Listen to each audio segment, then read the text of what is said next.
Hello student, मैं फिर से एक नए वीडियो के साथ आप सभी का स्वागत करता हूं। और आज की क्लास में मैं एसएससी मैथ के मॉक टेस्ट में पूछी गई वैसे सवालों को कराऊंगा जो कि बहुत से स्टूडेंट या तो छोड़ देते हैं या फिर उन्हें बनाने में काफ़ी समय लगता है। ठीक है, तो चलिए बगैर देर किए हम उन्हीं सवालों पे चलते हैं सीधे। तो पहले रेज कर लेता हूँ। चलिए,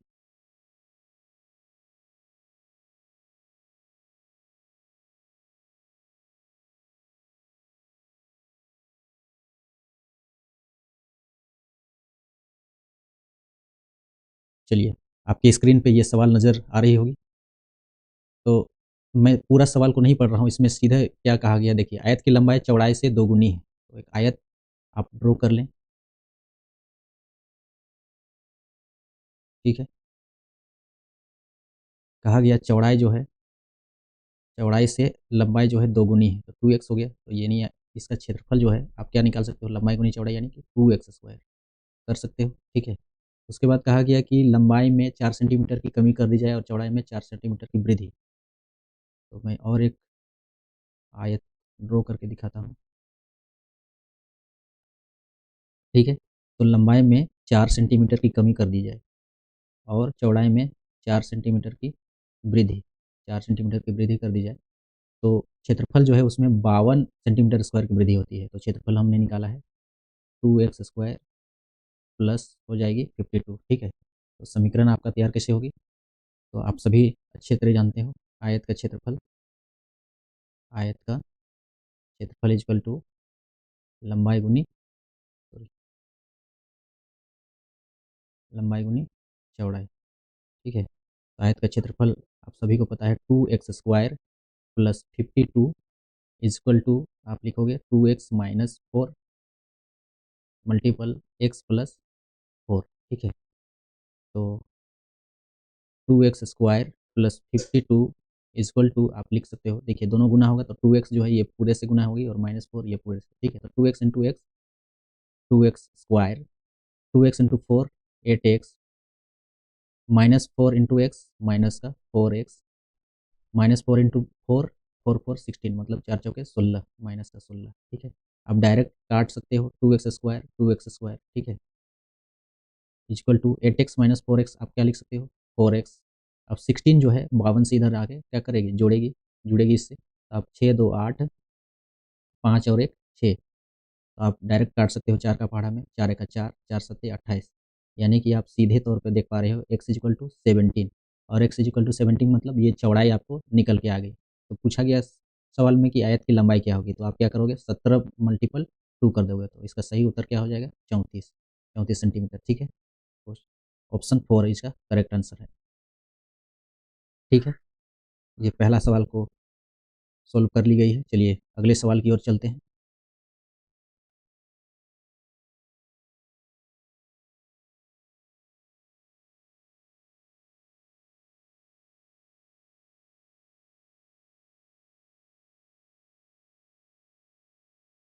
देखिए अगला सवाल जो है वो वृत्तकार खेत से है।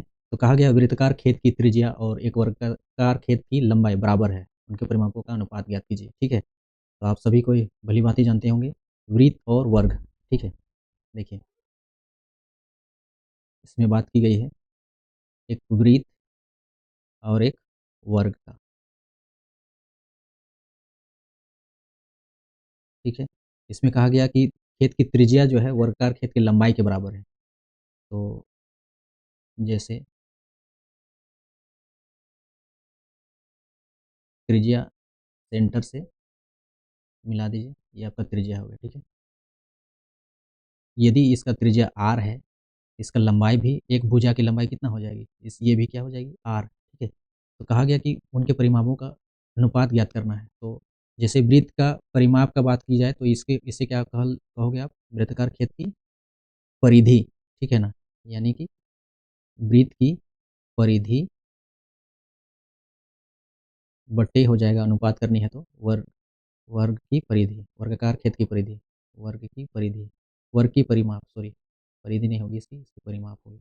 इक्वल टू आप क्या लिख सकते हो, वृत्त की परिधि आपको पता है 2 पाई r। ठीक है, और वर्ग की परिमाप 4 इंटू भुजा होता है यानी कि 4r। ठीक है, तो देखिए r से r कैंसिल हो जाएगी, 2 से 2 दूनी 4 यानी कि आपको दिख रही है पाई/2 आप इसे लिख सकते हो 22/7 गुनी में 2 आपको दिख रही है, 2 से 11 बार में कट गई है, ठीक है? यानी कि 11:7 इसका सही आंसर, ठीक है? Option number 4 again. चलिए, ये सवाल भी आसानी से बन गई।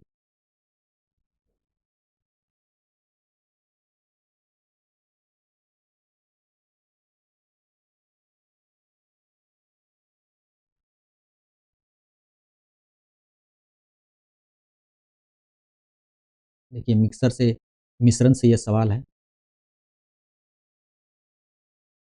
ठीक है? तो देखिए इसमें क्या कहा गया है, बालू एवं लोहे के 1 किलोग्राम मिश्रण में 20% लोहा है और लोहे की मात्रा में को 10% करने के लिए मिश्रण में कितनी मात्रा में बालू मिलानी होगी?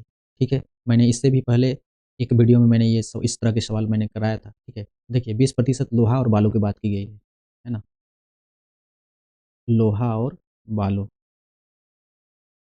यहाँ पे कही गई 20% लोहा, 1 किलोग्राम मिश्रण में 20% लोहा है तो बालू की मात्रा कितनी होगी? 20% यदि लोहा है तो 80% किसकी मात्रा होगी? बालू की, बिल्कुल। यदि आप इसे अनुपात में बाँटना चाहो तो 0 से 0 कैंसल, 2 से 4 बार में, यानी कि 1:4 में, कोई दिक्कत वाली बात है नहीं, ठीक है। उसके बाद कहा गया कि लोहे की मात्रा को 10% करने के लिए, लोहे की मात्रा को 10% यदि आप करोगे तो यहाँ पे 10 होगी तो बालू की मात्रा कितनी होगी? 90, 90% होगी ना? 10 से कम 10, 10 9 90, तो ठीक है, तो इसे भी अनुपात में आप लिख सकते हो 1:9, ठीक है।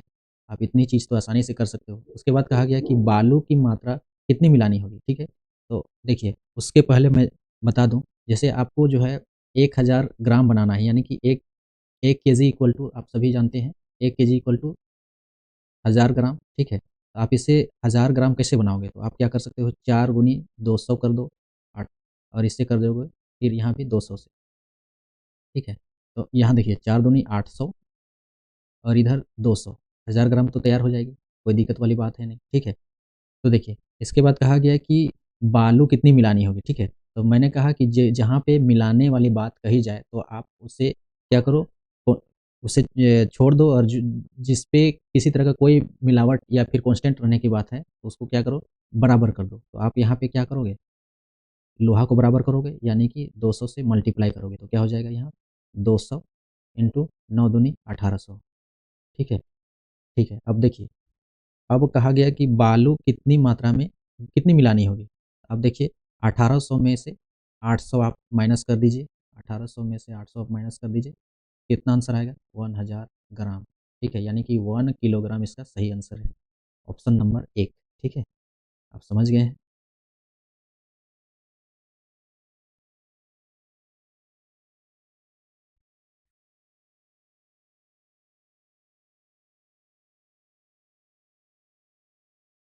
चलिए, अगले सवाल पे चलते हैं।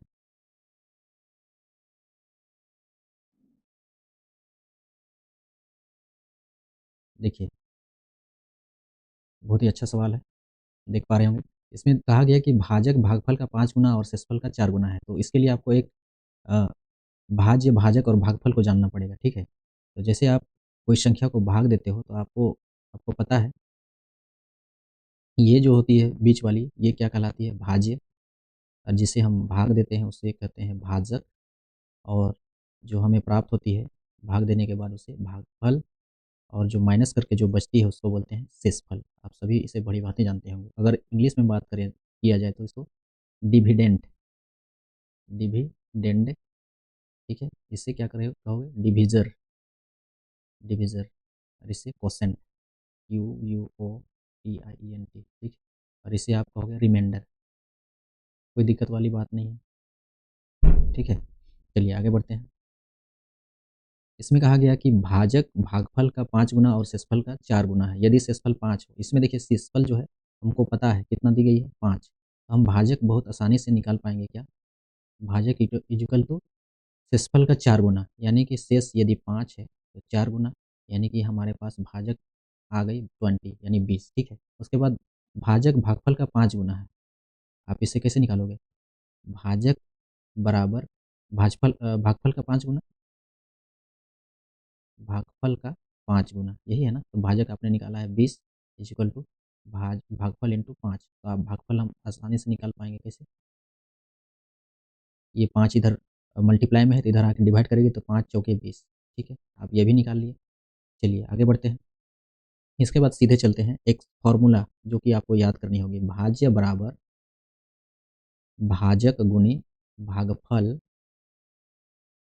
प्लस शेषफल शेष, ठीक है? ये फ़ॉर्मूला आपको याद करनी पड़ेगी। देखिए भाजक आपने निकाला है 20, भागफल आप निकाले हैं 4 और शेष आपको दी गई थी 5।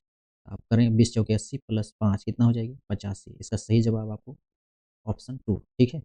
चलिए चलते हैं अगले सवाल की ओर।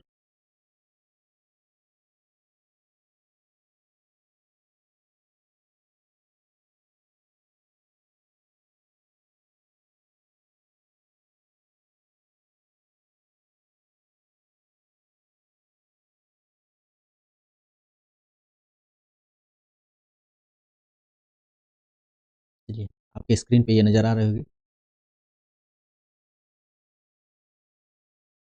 कहा जा रहा है एक राशि 1 वर्ष के लिए 16% वार्षिक की दर से चक्रवृद्धि ब्याज पर उधार दी गई, ठीक है? यदि चक्रवृद्धि ब्याज अर्धवार्षिक रूप से संयोजित होता है तो ब्याज ₹64 बढ़ जाता है। उधार दी गई राशि क्या है? ठीक है? तो देखिए 1 वर्ष की पहले बात हो रही है, तो देखिए साधारण ब्याज हो या फिर चक्रवृद्धि ब्याज हो, 1 वर्ष में जो है उसका जो ब्याज प्रतिशत होती है वो क्या होती है? सेम होती है। मतलब कि कोई फ़र्क नहीं पड़ सकती है। जैसे कि आप सब अच्छे से जानते होंगे SI equal to P into R into T divided आप 100 जानते होंगे, ठीक है? तो 1 वर्ष का CI भी यही होगा, ठीक है? यानी कि आर इंटू टी कहा गया तो आप क्या कर सकते हो? रेट हमें पता है 16 और टाइम 1 वर्ष यानी कि 1 डिवाइडेड 100, ठीक है? यानी कि 16/100 पी भी है, ठीक है? आप इससे क्या लिख सकते हो? अ, 2 ज़ीरो है यानी कि 2 संख्या के पहले दशमलव यानी कि 0 दशमलव दिखाई नहीं दे रही होगी इसीलिए मैं यहाँ लिख देता हूँ 0.16 पी, ठीक है? ये सीआई आपका निकल गई, पहला जो बात कही गई। उसके बाद कहा गया कि चक्रवृद्धि ब्याज अर्धवार्षिक संयोजित होता है। अर्धवार्षिक कहने का मतलब है कि साल में 2 बार, ठीक है? यहाँ पर 2 बार का अंतराल पड़ रही है यानी कि आपको एक फ़ॉर्मूला जाननी होगी सीआई इज़ इक्वल टू आप क्या कर सकते हो एसआई प्लस आर स्क्वायर, ठीक है? और यहाँ पे एक कंडीशन है, ये परसेंटेज में होगी, ठीक है? यहाँ पे एक कंडीशन क्या है? दशमलव दशमलव 2 अंक बाद, दाहिने तरफ से दशमलव 2 अंक बाद, ठीक है? ये आपका कंडीशन है, ठीक है? आप इसे लगा लोगे। देखिए SI equal to R T यानी कि दूसरी चीज़ आप देख पाओ, यहाँ पे अर्धवार्षिक की बात हो रही है, ठीक है? यहाँ पे क्या बात हो रही है? अर्धवार्षिक, अर्धवार्षिक। यहाँ पे जो है सवाल में अर्धवार्षिक की बात हुई यानी कि आप क्या कर सकते हो? दर में जो रेट दी गई है, उसका उसमें 2 से भाग कर दे सकते हो और जो समय दी गई है उसमें 2 से गुना करोगे, ठीक है? तो कितना प्रतिशत 2 अट्ठे 16 8% रेट हो जाएगा और समय जो है वो कितनी हो जाएगी? 2 मतलब महीना में 2 यानी कि 2 6-6 महीना वाला हो गया, ठीक है? तो देखिए 8 दूनी आप 16 डायरेक्ट लिख सकते हो SI equal to RT percentage plus R square यानी कि 8 का स्क्वायर करोगे तो कितना? 64 और दशमलव देना का बात हुई थी तो यहाँ पे लग जाएगी। आप इसे जोड़ोगे तो कितनी हो जाएगी? 16.64% ठीक है? आप परसेंटेज को हटा दो कितना हो जाएगा 0.6 सॉरी 1664 टी लिख दोगे इससे, ठीक है? अब सीधे सवाल में कही गई थी सवाल में कही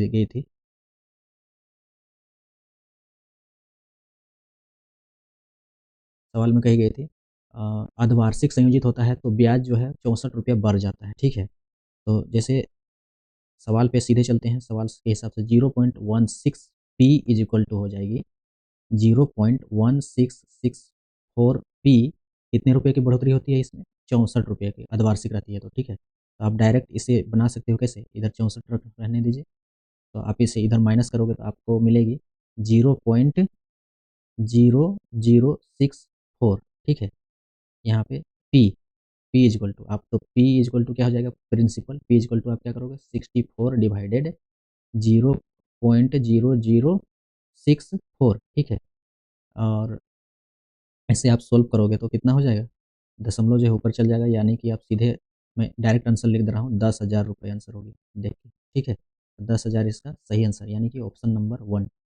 तो मैं उम्मीद करता हूँ कि आप जितनी भी यहाँ मैंने बताई सारी चीज़ों को आप समझ पाए होंगे और मैं चाहूँगा कि यदि आप नहीं समझे हो, कहीं पे कोई परेशानी है, तो आप वीडियो के कमेंट बॉक्स में जो भी परेशानी है आप उसे हमें बतला सकते हैं। साथ ही यदि किसी तरह का आपके पास कोई सुझाव है, तो हमें ज़रूर बतलाएँ। साथ ही यदि इस तरह की वीडियो से आप लाभ पा रहे हैं, तो ज़रूर इस चैनल को प्यार दें, वीडियो को लाइक करें, दोस्तों में शेयर करें ताकि ज़्यादा से ज़्यादा लोग इस चैनल से लाभ लेने पाएँ, ठीक है? चलिए, हमारे साथ इसी तरह बने रहने के लिए आपका दिन शुभ हो।